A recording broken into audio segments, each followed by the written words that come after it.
codes in the Bible.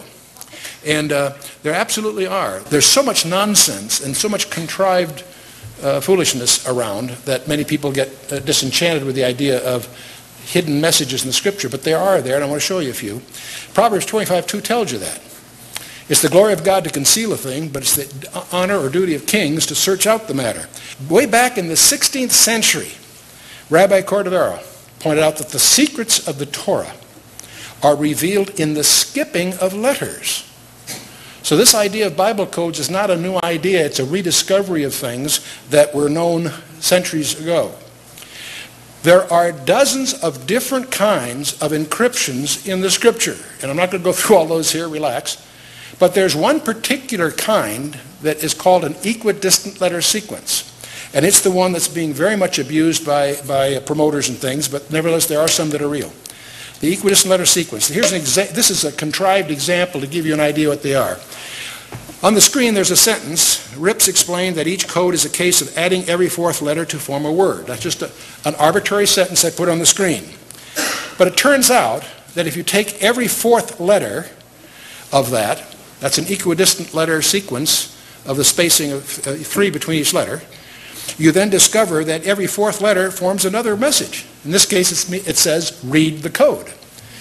This is just a demonstration to give you a feeling for what we mean by an equidistant letter sequence. This technique was known to the ancient rabbis. This is one of many. When those rabbinical experts rose to power in the courts of Europe during the Renaissance period, they were the experts that contrived the cryptography available to the various kings. So if you study the history of secret writing or cryptography, you'll discover it really has its roots among ancient rabbis in ancient Israel, and it's traceable through the courts of Europe as they invent better and more sophisticated codes, leaning on their insights. And because the codes got so sophisticated in World War II, we developed computers to break the codes. That's what Turing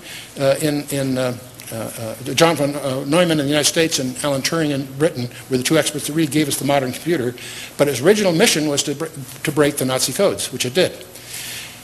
But it's interesting that those same computers have now allowed us to rediscover the very things that the rabbis knew thousands of years ago.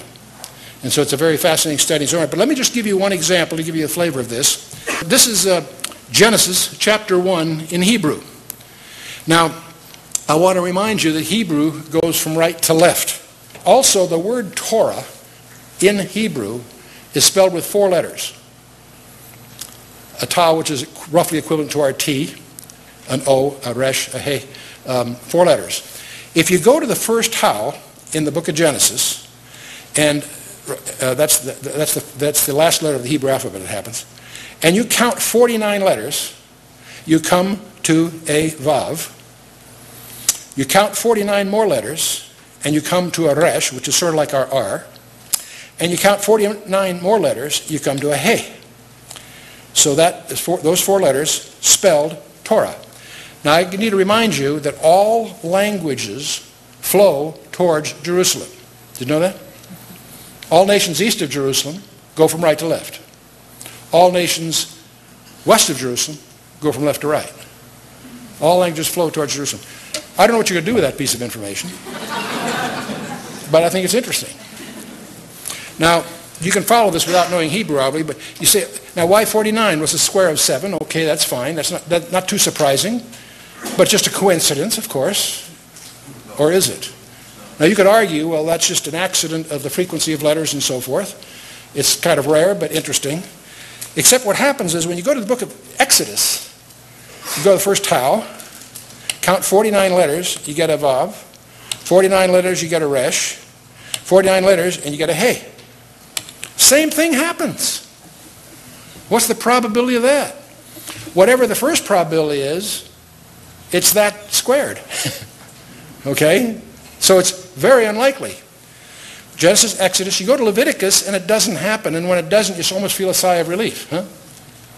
But when you go to Numbers, the same thing happens backwards. You take the first he, the first resh, the first vav, the first tau, you get Torah spelled backwards.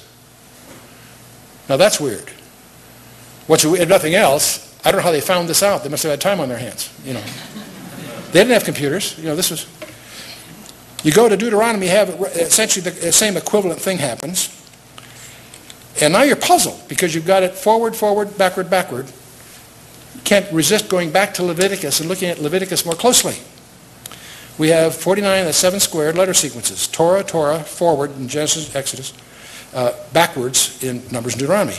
Well, if you look at Leviticus, you discover that every 7th letter spells the unpronounceable name of God. Often rendered Jehovah or Yahweh, expressed as Adonai among the Hebrews. They won't pronounce that name. They'll use the word Lord instead. Well, now we stand back from all of this. We have the name of God, and we suddenly realize that the Torah always points to the name of Jehovah. Now, what's the chance of that happening by accident? And by the way, if you've tried